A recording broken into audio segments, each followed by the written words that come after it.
Good morning, Oakfield Elementary. Please stand for the pledge. Our pledgers for today is Mrs. Larson's fifth grade class. Take it away, fifth grade.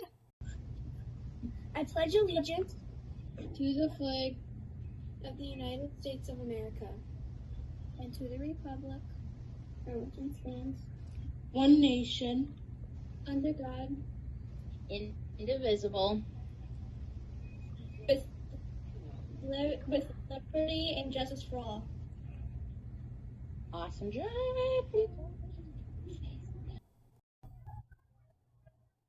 Fifth grade, thanks so much for doing that. I know it looks pretty easy when we watch it recorded, but Mrs. Larson shared that took a lot of practice on all of your parts. It's amazing sometimes we get that stage fright when it's our turn to say our lines and we forget them. So it sounds like you had a lot of good laughs in the process of creating that video. So thanks for letting us see you on camera. We miss you, and I'm proud of you for putting yourselves out there. Both fifth grade classes have given it that opportunity, and I appreciate it. Today is Monday, April 27th, 2020. It's our 23rd day of virtual learning already, and it's also trunk pickup day today, as we'll be exchanging materials, returning materials from our last round, and getting some new materials moving forward. Our joke of the day is an oldie but a goodie. Why was 6 afraid of 7? You probably know this answer. Because 7, 8, 9. Remember, a lot of jokes are because the words sound the same, but they have different meanings. So I'm not talking about the number 8 when we talked about why 7's afraid of 8, or why 6 is afraid of 7. So, all right, moving on. Guest teachers, good morning to all of you out there. Thank you for starting another week of virtual learning. You're going to find a couple changes in your trunk pickup packs for today. As you go through them with students, a couple things to think about. One, going through corrected papers. The teachers have worked really hard to give feedback on the work that has been turned in. So please take time to go through that with the students and talk about the comments that have been put on papers and the strengths that you're seeing on the work and some targeted areas moving forward. So these are learning opportunities. That's why we're having material returned and why we're having teachers put feedback on there as it's going home today. So take a look at that. The second change is based on feedback I've received from parents in our survey. We are now turning Fridays into a catch-up day. So what does that mean? No new learning is assigned on Fridays. Fridays is going to be used for catching up on any assignments you didn't get done during the week, finalizing your iReady minutes, because we're hoping for 45 minutes of reading and 45 minutes of math. So if you weren't able to do that, Friday would be a good day. Any specials you maybe weren't able to do during the week, there is now no special schedule for Fridays. So that's also a catch-up day for specials. So we hope that this helps balance things out a little bit for your family. And for the kids who get all their learning done Monday through Thursday, then Friday is a day for you to have some extra free time. So we hope you enjoyed that change as well. And then there's a lot of cool surprises in the trunk pickup envelopes, which we'll talk about tomorrow. I don't want to give any of those surprises away. So thank you again to guest teachers for your support, and please reach out to your teachers, myself, if you have any questions. We're here.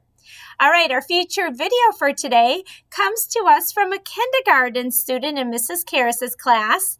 Tyrone worked with some of the older kids in his family, and they created a video about quarantine. So Tyrone's brothers and sisters are high school or college age, but check out this video that they put together featuring Tyrone.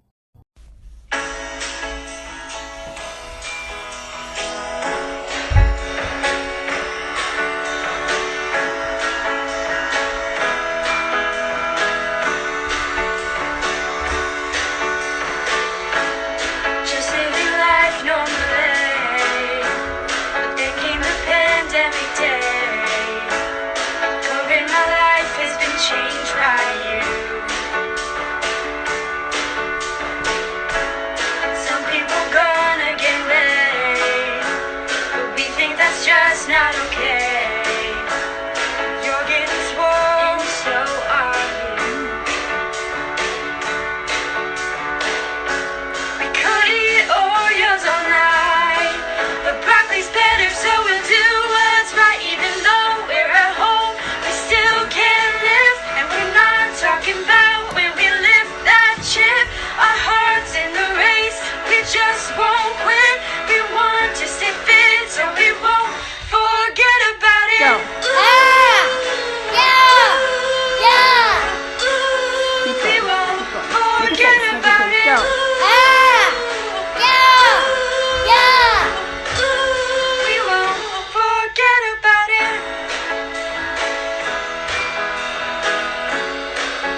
Thank you, Tyrone, and to your family. We greatly appreciate that smile for today. It's great to see you dancing, and I hope it encourages other kids to get creative, because later this week we're having Talent Day, and you can showcase your talents just like Tyrone did today.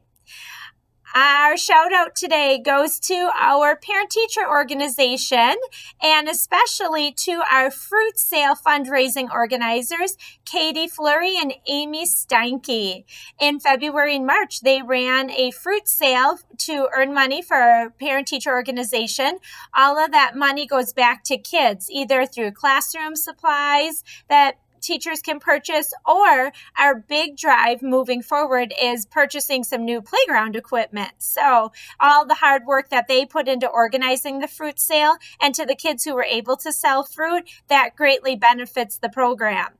Also, when you pick up your envelopes today for kids who sold fruit for the fruit sale, your prizes will be in there. So Amy Steinke has done a great job of getting that all organized and in envelopes. So check that out.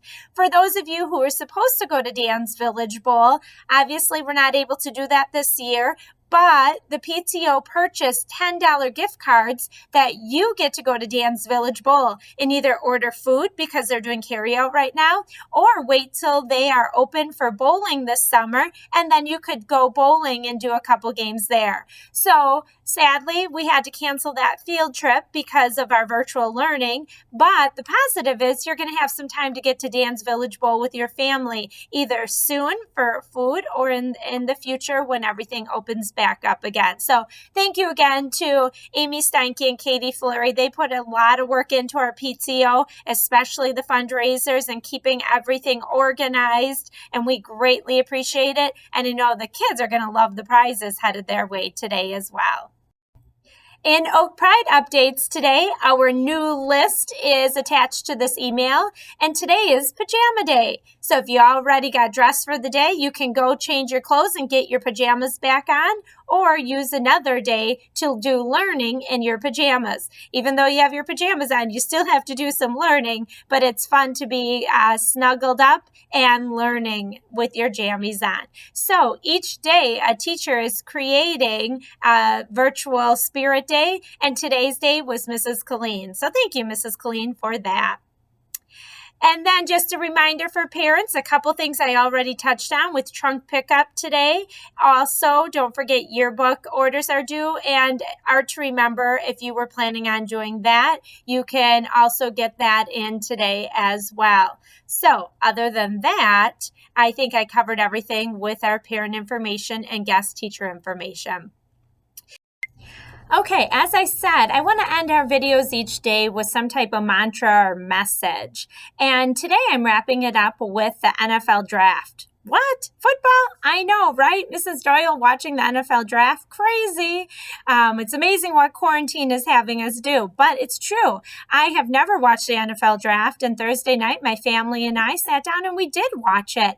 And a lot of lessons came from that night, just things we were talking about. Now, let me give you a little bit of background. First, the NFL draft is when college football players have decided they want to continue as professional football players. So they go into the National Football League, but they have to be selected. They can't just get to pick their team. They have to be chosen. So all these college football players who want to go into be professional football players, they need to put their names out there, and then teams select them. So in a kind of like when you pick a kickball team, you get to pick who's your first choice. And so the Cincinnati Bengals got their first choice, and they were the ones to pick first, and they picked Joe Burrow. Joe Burrow has quite a story that I hope you take time to look a little bit more into. I can't talk about all the pieces of his career, but I want to share a couple with you. Joe Burrow is from the state of Ohio. He played for Ohio State for 3 years, his first 3 years in college, and he never got a starting position. He was a passionate quarterback, and he wanted that position. So he made the decision to graduate early from Ohio State and transferred to Louisiana State University, and he ended up earning this top spot as quarterback, the starting position. It took a lot of hard work and perseverance and people not believing in him. He believed in himself. He had a great support system in his family, who, if you watch the NFL draft, that's who he chose to have there to watch him get drafted. His mom on one side and his dad on the other, his biggest supporters. He didn't have a whole lot of people around him like a lot of the other players did. So he got drafted number 1. And a couple things about him is that he had to persevere through times when he wasn't getting the starting position. He didn't quit. He didn't give up. He kept working hard. He trained more. His coach said he was one of the last ones to leave the stadium after practices. He was always watching film. He wanted to learn more and more ways that he could get better. Now, that doesn't just go with football. That goes with his academics as well. He was a great student, and he continued to work hard, not only on the field, but off the field as well. And that's a lot with careers. You can be really good at something, but it's all the training that you put into it, and education is a key piece to that. But beyond the football field, what I like about Joe Burrow is he also was big into food pantries, and he helped organize food drives and collected a lot of money and food to support food pantries in Ohio. So just something that I want you to think about is these examples, and this is a guy who isn't being paid millions yet. Now he's a first-round draft pick. Obviously, he is going to make some good money along the way. But at this point, he did a lot of great things in his life without the celebrity status, and he is a great example to all of you. Virtual learning is challenging. It is easy to give up. You are going to get frustrated, but this is a stepping stone to something bigger in your life. If you can persevere through the hard times of virtual learning, ask for help. Continue to work hard. It's going to help you sometime in your life build those skills. So I ask you to think about Joe Burrow and his message. Do a little research on him today to learn more about him if you don't. Again, this isn't about football so much as it is about the type of person that Joe Burrow is. And I want you to think about that today on this Monday. That's all I have for announcements. Remember to show expected behaviors, stay in that green zone, and make it a marvelous Monday and pajama day as well. See you later.